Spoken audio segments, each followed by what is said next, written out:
तर आज आपण शिकूया HTML लिस्ट. HTML मध्ये तीन प्रकारच्या लिस्ट असतात. त्याच्यामधले पहिली लिस्ट तुम्ही बघू शकता PPT मध्ये. त्याच्यामध्ये पहिली आहे बघा ऑर्डर्ड लिस्ट, दुसरी आहे अनऑर्डर्ड लिस्ट, तिसरी आहे डिस्क्रिप्शन लिस्ट.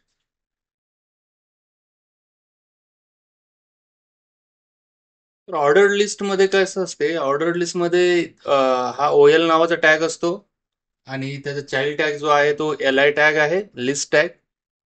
आणि अनऑर्डर्ड लिस्ट मध्ये UL नावाचा टॅग असतो स्वतःचा.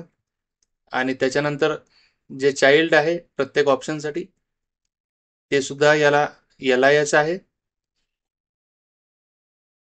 तिसरी आहे डिस्क्रिप्शन लिस्ट, तिला आहे तिचा टॅग आहे DL. आणि याला दोन टॅग आहेत. तर पहिला टॅग आहे DT, तो डिफाईन करतो टर्म. आणि दुसरा जो टॅग आहे DD, तो डिफाईन करतो डिस्क्रिप्शन.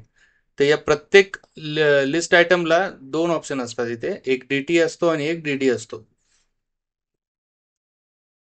चला तर मग वळूया व्हिज्युअल स्टुडिओ कोडकडे. तर याच्यामध्ये तुम्ही पाहू शकता मी या तीन लिस्ट याच्यामध्ये टाकलेल्या आहेत, टाईप केलेल्या आहेत, जेणेकरून आपला वेळ वाचावा टायपिंग मध्ये. तर पहिली लिस्ट आहे बघा ऑर्डर्ड लिस्ट. याच्यामध्ये टॅग आहे OL आणि त्याचा चाइल्ड टॅग आहे जिथे आपण ऑप्शन दाखवतो तो आहे LI. आणि सेम आहे अनऑर्डर्ड लिस्टला, तिथे सुद्धा त्याचा टॅग जो आहे तो अनऑर्डर्ड लिस्टचा UL आहे. आणि इथे सुद्धा लिस्ट आयटम जे आहे ते LI टॅग आहे त्याला.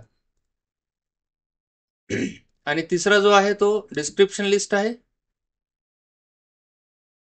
इथे सुद्धा ऑप्शन आहे DT. त्याच्यानंतर हे जे आहे का हे ऑप्शन आहे टर्म, आणि या टर्मचं डिस्क्रिप्शन आपण देतोय DD मध्ये. ठीक आहे मित्रांनो.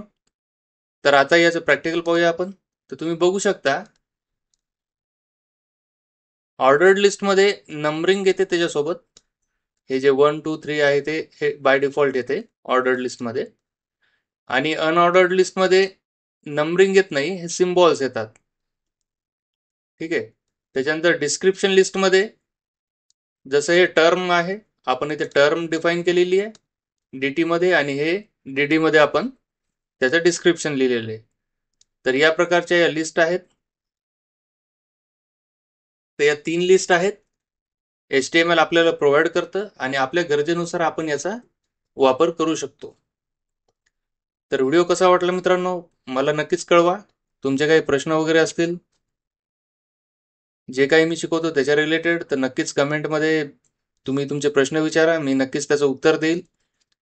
आणि व्हिडिओ जर आवडला मित्रांनो तर लाईक आणि सबस्क्राईब करा आणि शेअर करायला विसरू नका मित्रांनो. धन्यवाद.